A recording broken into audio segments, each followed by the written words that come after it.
Hello guys, and welcome to my channel. Today we'll be talking about next cyber attack that is called social engineering. As its name suggests, social engineering has something to do with people. It happens through people and or through society. That's why it's called social engineering.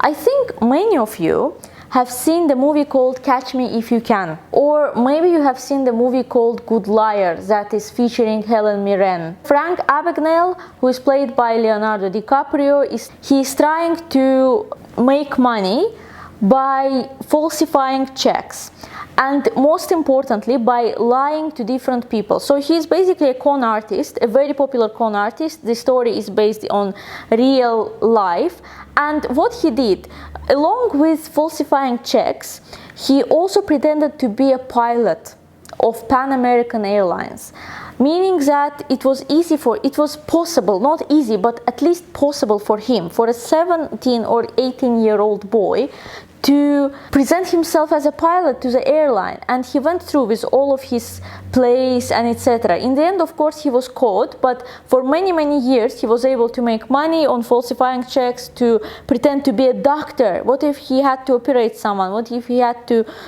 perform a surgery? What would happen then? He also was a lawyer at some point, and of course, as I said, he was a pilot. Social engineering is something like that. Social engineering is when attackers, bad actors, use psychological manipulation to pretend someone they're not, or to present you some sort of situation that is not real, to trick you into doing something. And you might ask, so social engineering was around for many centuries. We basically can say that for how many centuries humanity lives, for so many centuries social engineering exists. And you are right, but social engineering has direct effect on cybersecurity, and that's why we're talking about it within the cybersecurity framework. Social engineering can take many different forms, but let's talk about its specific forms that affect cybersecurity. So as I already said, it is a use of psychological manipulation. The bad actor can present a situation where you should be in a rush, where you can be penalized. They basically try to present a situation in a way that you make a mistake. One of the popular forms of social engineering is piggybacking or tailgating. It is when someone is following you very close, or you're talking to someone without actually thinking about security, and when you come to the security gate, this someone passes the security gate, it follows you so close that they pass the security gate with you. For example, if you need the security pass to enter the building and you're not required to present your biometric details, or the security doors are opened for 1 extra second, this person can just slide with you. Or imagine that you're talking to someone, you think, of course, this is a legitimate person, this is not a bad actor, and via talking you just use your security pass to enter the building, and that person enters the building with you. So these are examples of tailgating or piggybacking. Of course, now many companies consider that. They use cameras, they use sensors whenever you enter the building. Very classified buildings use your biometric information, so you use your fingerprint, or they use your eyes in order to scan something that you have, like something that you are, basically, to enable your access to the building. But in some cases, piggybacking and tailgating is still a thing. You can still be sort of tricked into letting someone into the building, into somewhere where they should not be. And one of the rooms in the building can be a server room. Remember that even if cloud technologies are very popular nowadays, still some companies, many companies actually, have their services on premises, meaning that if someone entered the building, they have a higher possibility of entering your server room. This is the case especially where the server room is not protected by extra protection. Another form of social engineering is when the bad actors are trying to befriend your employees in order to get some information that they possess. I even have two very good examples of this attack. One of them is 2022 Uber attack. It's where one of the employees of Uber has been targeted for social engineering, and the employee has shared his or her, I don't know the gender, credentials with bad actors. Bad actors then use their credentials to access Uber's Slack channel, to access Uber's other details, and the bad actor actually showed himself by texting something in Uber's Slack channel. Right after this attack happened, you should have seen the LinkedIn jobs section. On LinkedIn jobs, Uber has been looking for security engineers all over the world. Unfortunately, I couldn't find these job announcements, but back then when I just saw the attack, I can swear the LinkedIn jobs were full with Uber's job announcements. Another example is 2022 Rockstar Games attack. I think if you have ever played GTA, you know what Rockstar Games do. I have been GTA fan throughout my childhood, so you don't have to explain to me what Rockstar Games do. Again, one of the employees has shared their credentials and the Rockstar Games has been hacked, meaning that they could have stolen. Rockstar hasn't published the list of all of the things that might have been stolen, but the newer version of GTA as a game has been stolen and leaked on the internet. So basically the companies that could have made more profit on the product when they just published it couldn't do it, because the newer version of the game has already been published and leaked, which was very bad, obviously, first for the company, and second for the company's profit is one thing, but also for the company's image. Imagine that you have an account with Rockstar Games, you sort of share your payment information with them, you share your personal information with them. For example, you share your date of birth, which is very important actually. In the UK, you can use your they usually ask you for your date of birth when you try to retrieve your medical information and etc. So just imagine how important this personal information is. And they actually must protect that personal information by law. And this information might have been leaked. They haven't said publicly that the personal information has been leaked, but once someone from the outside of organization has entered their system, we don't really know what has and or has not been leaked. So again, we don't know.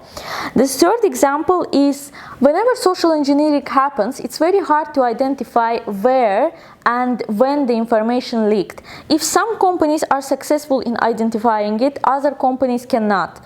Because, for example, if you share your credentials with someone, by the way, this is another form of social engineering attack. It's called baiting.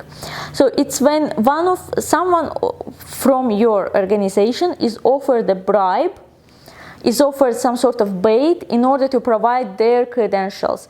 And imagine that bad actor uses someone's from your organization workstation in order to see the information, in order to retrieve the information.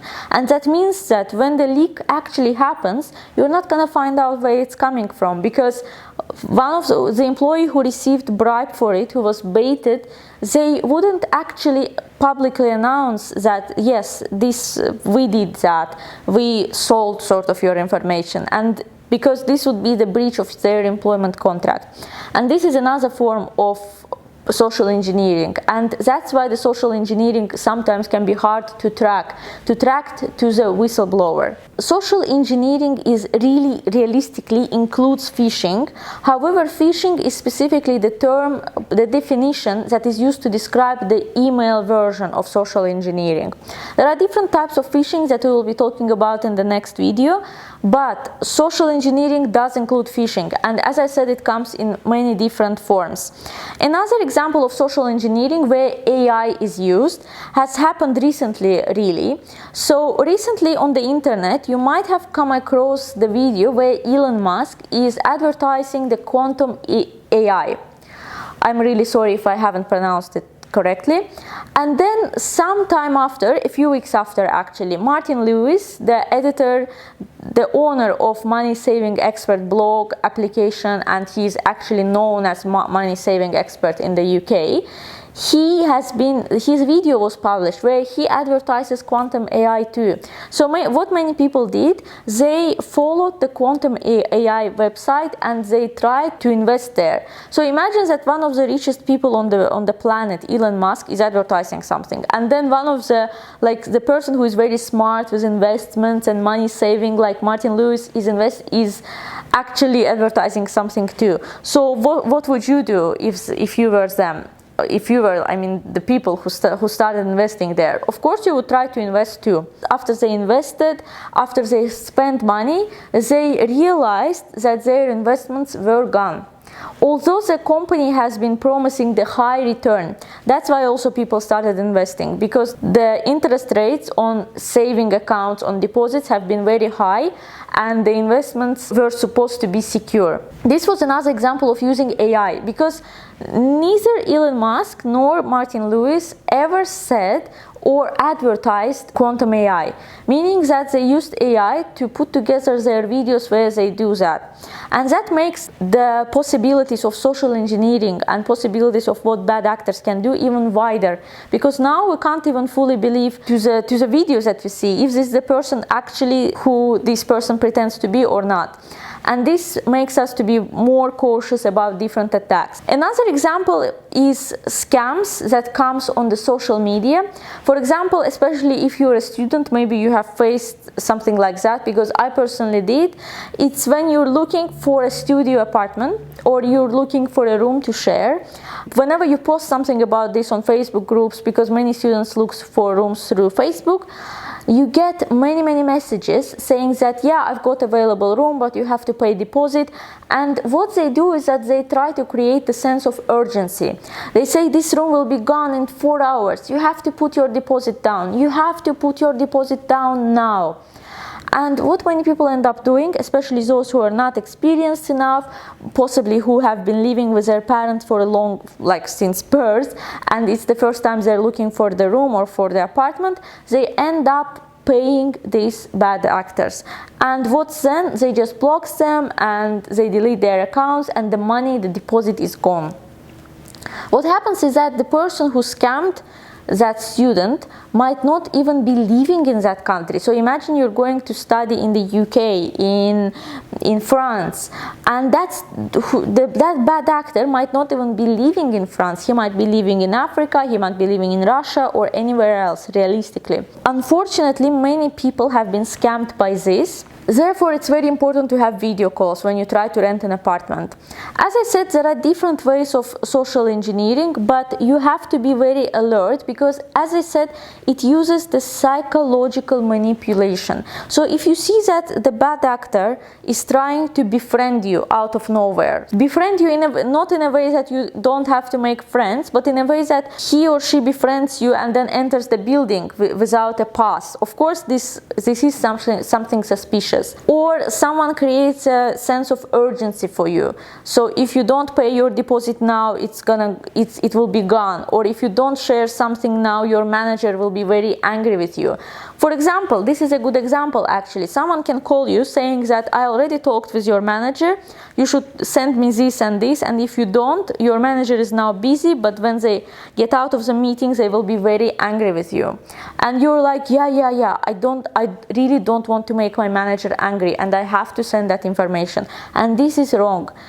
Please try to double check in situations like that, because, as I said, urgency is a bad sign. There are 1% of situations where urgency should be the case, but other 99% of situations should be double checked before sending anything. So the case where you're fearful of your manager was the using of fear, psychological manipulation that is based on fear, in order to get from you what they want. Social engineering is a very wide definition, and cybersecurity side of it is only a small portion of it. In order to find out about all the different sides of social engineering, you obviously have to do more research, maybe watch more videos and read about more real-time stories about social engineering. In this video, we have touched the side of social engineering that relates to cybersecurity. Please stay tuned for my next videos about cyber attacks and many more in the world of IT, and don't forget to subscribe to my channel. every subscription motivates me to create more videos, to do more research, to pass more certifications, and to pass my experience on to you, my dears. So have a nice day and see you soon. Bye.